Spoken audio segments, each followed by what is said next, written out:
Well, sometimes two food holidays align in such a way that a recipe just becomes obvious. That's what happens in this week's Brittany's Bites.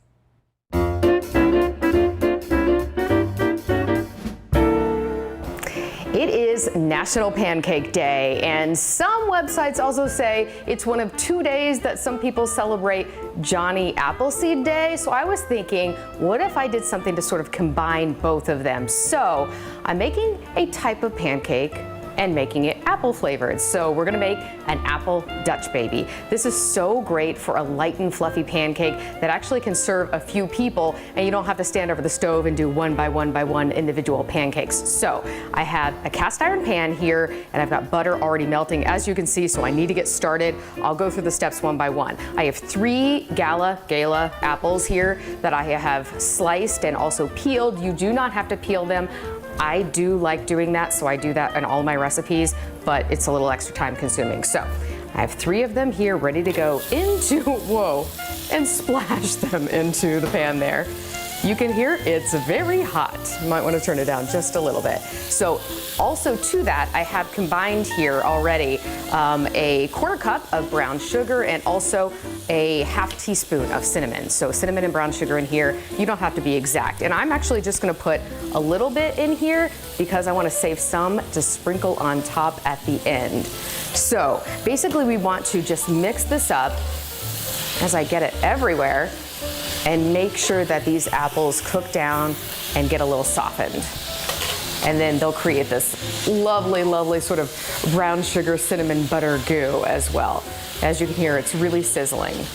And you don't have to use a cast iron pan, but you do want to have a pan that can go in the oven, because that's the key to the Dutch baby, is that you put it in the oven and it puffs up. A lot of people call them German pancakes too, so you probably have seen them before. All right, the apples are good to go to cook down for just a little bit, and we'll get started on the rest of the batter. In this dish, I'm going to put 2 tablespoons of flour.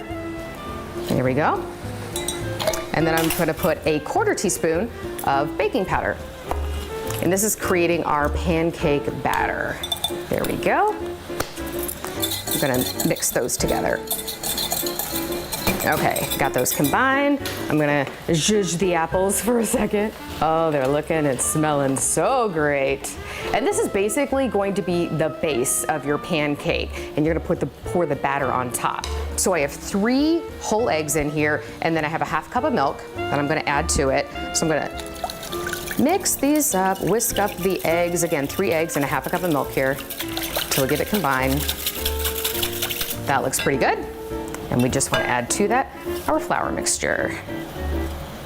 Perfect. And this is going to create a nice little batter. And it's going to be a little thinner than a normal pancake batter. You want to mix it up too much, but there you go. That is good to go. And it can still be a little bit lumpy. Great. So we're just going to make sure that these apples cook down and get a little bit softer. We'll give them a few more minutes. And then the final step is to pour the batter on top and pop it in the oven. Okay, I think our apples are soft enough now. Of course, they'll keep cooking in the oven a bit longer. We're gonna pop it in for 18 to 20 minutes. So here we go. I'm gonna smooth them all out, kind of spread them out so you get kind of an even layer at the bottom. By the way, I decided to go ahead and add a little cinnamon, which I kind of overdid it, and a little vanilla to the batter as well to really just up the ante when it comes to this. I'm gonna take this off the heat completely. So let's do that. All right. Oh, this looks so great. It's again a very thin batter. It will puff up in the oven. It looks great so far. 400 degrees, 18-20 minutes. We'll see after that. Okay, I've just taken the Dutch baby out of the oven. It smells so great. I did leave it in for a little longer than 20 minutes, but it definitely started to puff up around the apples. I did, right after I put it in the oven, remember that I need to pour on the rest of the brown sugar, so that's why you can see it brown on top. It got all bubbly and gooey and then came together in the oven. So just the last step here and we're done. That's how easy it was. I love this little tool. You want to sprinkle some powdered sugar all over the top and make it look beautiful. Then you can slice it up into individual servings, serve it with some syrup, or just eat it like this. And there you have an apple Dutch baby in honor of both National Pancake Day and Johnny Appleseed Day. Cheers!